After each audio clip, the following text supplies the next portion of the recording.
And good evening. It is Monday about 6:30 at night, and we've decided we're going to work on the Mini. So, brief rundown. A couple of years ago I got drunk with some friends, and I ended up buying a 2006 BMW Mini, and we thought it was a great idea. We had heaps of rotary parts lying around, and we thought, let's shoehorn basically the underpinnings of an FD RX7 into a Mini and see what happens. So as a result, this is what happens.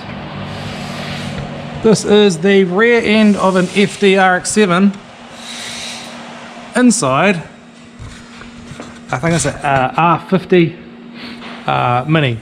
So obviously there's a little bit of work left to go. We're still going to make new chassis rails at the front, finish off the Tein tunnel. You can see we've made it quite a lot bigger because we plan to put a bigger gearbox in later. So currently it's running the FD RX7 gearbox, but we know that that's not going to hold up. So preliminary setup is I had a spare FD RX7 gearbox, rear end and all that sort of stuff, and we just made it work because that's all I had. The whole idea for this car is to do everything, well, majority what we can in second-hand parts. So that can be parts I have lying around, parts that have been given to me, parts we pulled off other cars that are no longer needed, and all that sort of stuff, with the exception of like suspension components and obviously maintenance type stuff and whatnot, and the steel. So I think to date, I've currently spent about $600 in materials on this car. Or $600. So yeah, so there's not a huge expenditure at the moment. Most of it's been at labour. The sheer labour in doing this thing is huge. So you got to, I guess, take into consideration that this car's done in my spare time, or our spare time. So we do it after hours, not during work hours. Yeah, so literally everything here is done on a shoestring budget. And it's the opposite scale of the likes of my Skyline, which is right here. So, you know, this is an expensive build. Yeah, but yeah, my Mini was done as a joke, and we're going to stay that way for the most part. And yeah, but anyway, this is running a 20B. Actually, I'm just going to bring it down because it's easier. It's a 20B 3 rotor from a Mazda Cosmo. And why did I run this motor? Originally it was going to be 13B, so my FD, I pulled the engine out of that, and I put a 20B in that as well. So, but I had a spare 20B. But by spare 20B, it doesn't mean that I've got 20Bs lying around. It just means I came across two at the right time, and one of them wasn't as good as the other one. So the second 20B that I have, that's in the Mini, that was my spare motor because it's not that great. Like the end plates, they've been water damaged. The E shaft is a little bit too much run out to make good power. So, but NA will be fine for what we're doing. And the end plates that I had were also drill ported.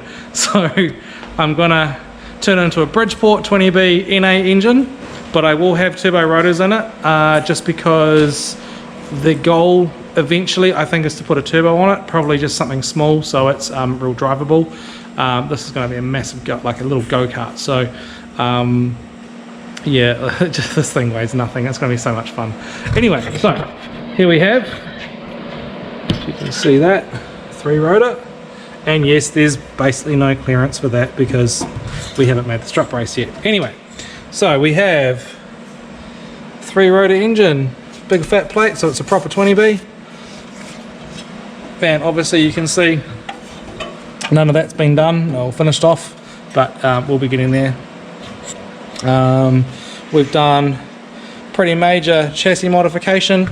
This used to be, all through here was boxed in with factory Mini stuff, but as you can see, we've cut it off. We put some tube in there. We've made our own turret for the strut. What else is there? yeah, so there's a lot more bracing and everything that has to be done here to make that nice and strong. I mean, look, that'll probably be strong as it is, but we're going to enclose all that, make it all nice and everything. These chassis rails, or the what would you call it, the drop frame for the subframe, this is all going to be skinned. So yeah, just so it'll look nicer. We don't really look, as rough as this car is, there's still things that we want people to just look, open the bonnet and say, oh, that's been done well. So we believe that just because we're doing it on a budget doesn't mean that we have to cut corners in terms of how it looks. So, you know, it's not like we're roadkill or anything like that, where we're building a scrap car and going from one side of the country to the other. We'd love to do that, but yeah, we've got different rules over here, so we can't do that. Anyway, up the front, this is currently running S13 adjustable coilovers. I don't know what brand, some Japanese brand. They're actually broken and bent, so they have to come out. We've got S15 Nissan front subframe and arms. We've got R33 GTR brakes. Yeah, so that's good that we've got the good big brakes there. And then obviously the engine's front mounted.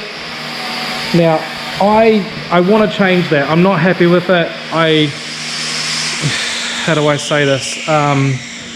There's a lot of stuff in the way that's going to prevent me from doing the setup that I want to do with this car, but I think I need to redo it just because I'm concerned that if we don't rear mount the engine, that we're going to run into issues with the engine twisting and flexing because the gearbox is attached the same as an FD is. So all of the torque and everything is literally going through the front plate.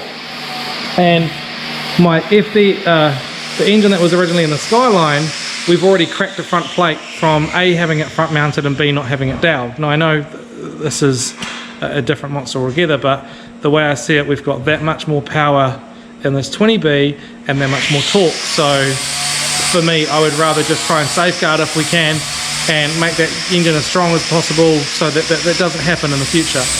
So anyway, you can see things are pretty tight down in there. That's for the exhaust. So we have to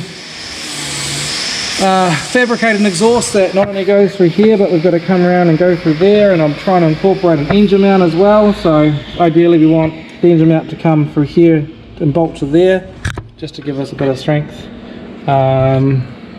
Yeah, interior is pretty empty at the moment. Let's open that door. As you can see, the floor isn't finished in the back. You can still see all the subframes exposed and whatnot. Roll cage, I've done the main hood, forward bars, dash bar, and then to be honest that's about where I stopped.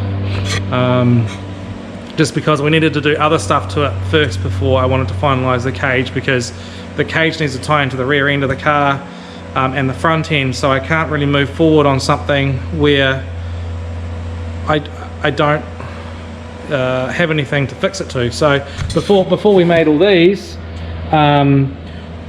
we didn't have any front struts, so I couldn't bring the cage from the main hoop through to here because I literally had nothing to attach to. So we had to make everything from scratch.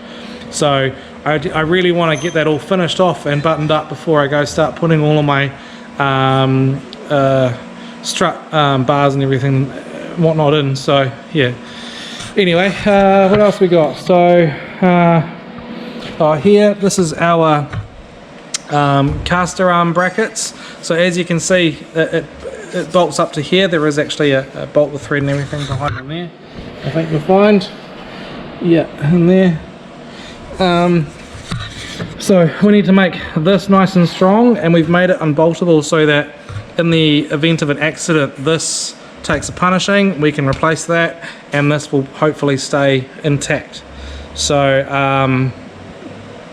yeah, I guess the idea of that is that this is the replaceable part here, but this is, we just rip that off, and oh sorry, we keep this, it stays. So yeah, I have to figure out how to make that nice and strong because there's a lot of weight from the caster arms on that point.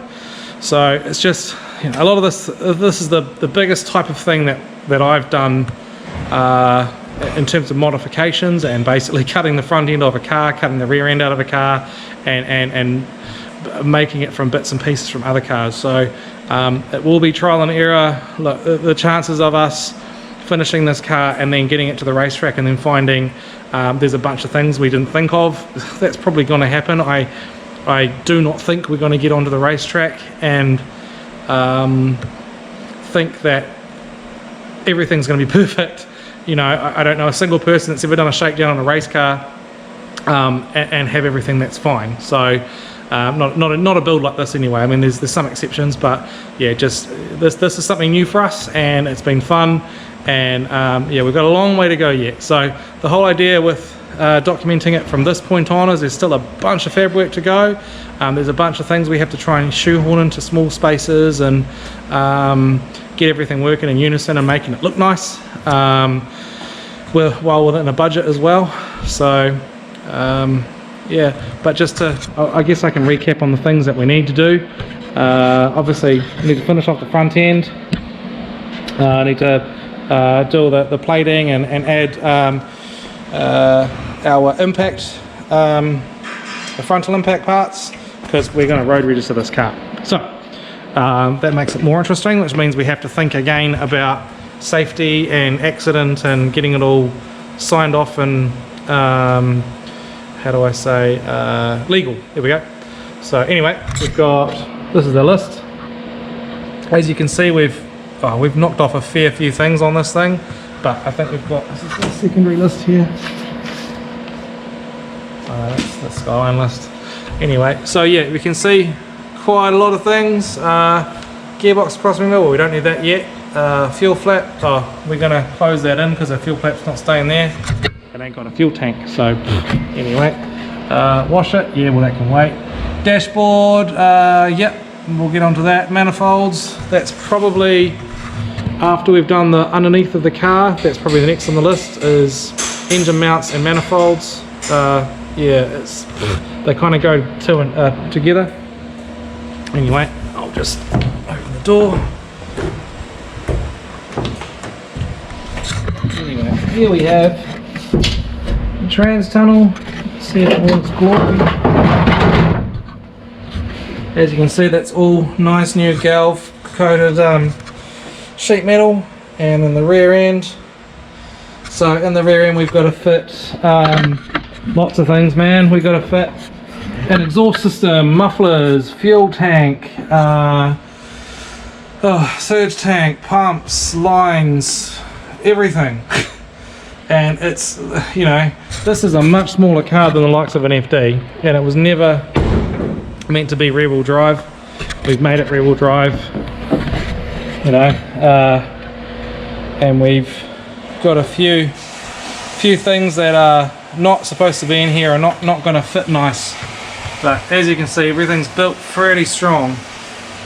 Pretty strong. Benny's come to help. Yeah. I don't really know what else I can say at the moment. So Mike's just finishing off something real quick, and then we're probably just gonna pick one thing to do tonight. I've got things to do, so we're not going to be here for too long today. Yeah, so we'll probably just maybe finish off the tunnel underneath, and then we can look at doing some other things and finishing off just a few small bits and pieces. But yeah, this stuff just takes time. Ideally I'd like to have this car at least driving by the end of the year, but that again, it comes down to time and money. We're halfway through the year now, and the event I want to go is in mid-February for a reunion, so I'd love to be able to get to that.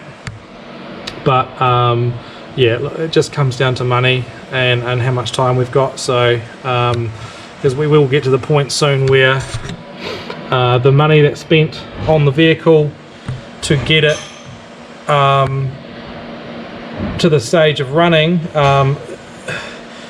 is quite expensive. So we're going to need ECUs and fuel systems and all that sort of stuff. And then obviously when we get closer, the materials start getting more expensive because we have to use different types of materials, you know, aluminium and whatnot. So and obviously it's not just the alloy, but it's the cost of all the welding stuff and the gas. And I know it's all small stuff, but you know, when you're trying to do multiple projects at once, and because this isn't my only project, we can only allocate, you know, a certain amount of time and money to certain things at certain times. So yeah, we'll just do what we can when we can, and look, we'll get there. We'll definitely get there, but hopefully it doesn't take too much longer. Look, if it takes me another year, then I'm okay with that. But yeah, really, I'd just love to have this running and driving, and it's just going to be an absolute animal. So yeah, I think that's a good recap for now. There'll be some still photos and stuff on this when it's released. So yeah, I'll probably just make those go through now, so you get, you know, some static shots of this, of what it looks like now before we start making all the guards and making it look good. So yeah, anyway, thanks for watching, and I hopefully feel like less of a tool soon.